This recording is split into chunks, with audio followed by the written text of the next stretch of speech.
শুধুমাত্র মেয়ে জন্ম হয়েছিল বলেই মেয়েকে দেখা তো দূরে থাক, হসপিটালে একটা মানুষ পর্যন্ত আসেনি বাচ্চা জন্মের সময়, না বাবার বাড়ির লোক না শ্বশুর বাড়ির লোক। সত্যি এই সমাজ যতই উন্নত হোক না কেন, মেয়েদেরকে এখনও কোথাও না কোথাও কোণঠাসা করেই রেখেছে। আসসালামু আলাইকুম।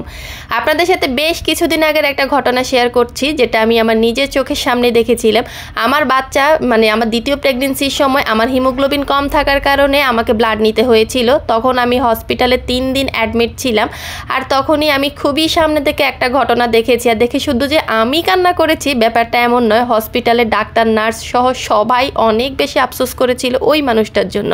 আমি যেদিন ব্লাড নিতে গিয়েছিলাম, ভর্তি হয়েছিলাম, সেই দিন সিএমএইচে একটা ভাবি এসে ভর্তি হয়েছিল। ওনার হাজব্যান্ড আর্মিতে জব করতো, ভাই নিজে এসে ওনাকে ভর্তি করে দিয়েছিল। তবে ভাইয়ের ছুটি ছিল না, ওনার জয়েন্ট ছিল, আর ওনার পোস্টিং ছিল অন্য এক জায়গায়, চট্টগ্রামে না, যেহেতু আমি চট্টগ্রামে থাকি। আর ওনাকে বাসা কাছে দেখেই চট্টগ্রামে ওনাকে অ্যাডমিট করেছিল। ওই ভাবিটার কাছে পরে জানতে পারি, যখন আমি ব্লাড নিচ্ছিলাম তখন ওনাকে ওই পাশের রুমে বাচ্চা হওয়ার পরে এনে রাখা হয়েছিল।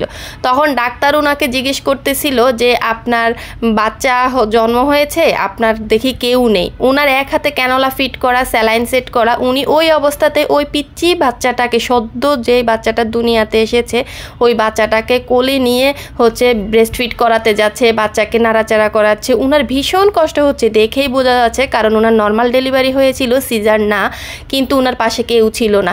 তখন উনি বলতেছিল যে আসলে আমার বাসা থেকে কেউ আসে নাই, খবর দিয়েছে আমার বাবার বাড়ির লোকজনকে, কেউ আসে নাই, তবে শ্বশুর বাড়ি থেকে কেউ আসবে কিনা বলতে পারছি না।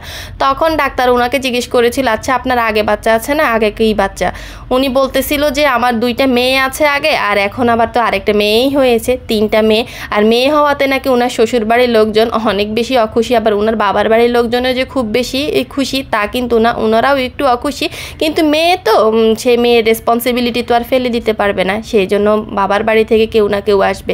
বিশ্বাস করবেন না, এই ঘটনাটা শোনার পরে আমার এত বেশি খারাপ লেগেছিল। আমার সাথে আরও ওখানে 4-5 জন ছিল, ওরা প্রত্যেকে প্রায় কান্নাই করে দিয়েছে। তখন ডাক্তার খুব আফসোস করে বলতেছিল যে আমাদের সমাজটা আসলে কোথায় নেমে গেছে, মেয়ে মানুষকে এখনও এইভাবে এই চোখে দেখে। সত্যি আপনার মেয়ে হয়েছে বলে আপনাকে দেখতে আসবে না, এরকম কেউ আছে নাকি? আপনার হাজব্যান্ডকে যদি আমি সামনে পাইতাম তাহলে কয়েকটা কথা জিজ্ঞেস করতাম যে মেয়ে হওয়াতে আপনার হাজব্যান্ডের দোষ নাকি আপনার দোষ? ছেলে হচ্ছে না এটাতে তো আপনার কোনো দোষ নাই।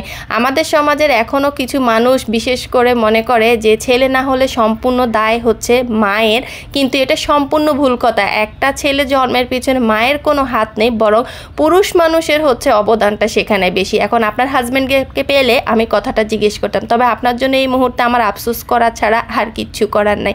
তখন ডাক্তার এই কথাটা বলে চলে গিয়েছিল, আমার এত খারাপ লেগেছিল। তখন মনে হয়েছিল সত্যি মেয়ে হলে বুঝি সমাজের মানুষ এখনও এভাবেই দেখে। আর এই ঘটনাটা না একদম সত্যি কথা, আমি নিজের সামনে থেকে দেখেছিলাম।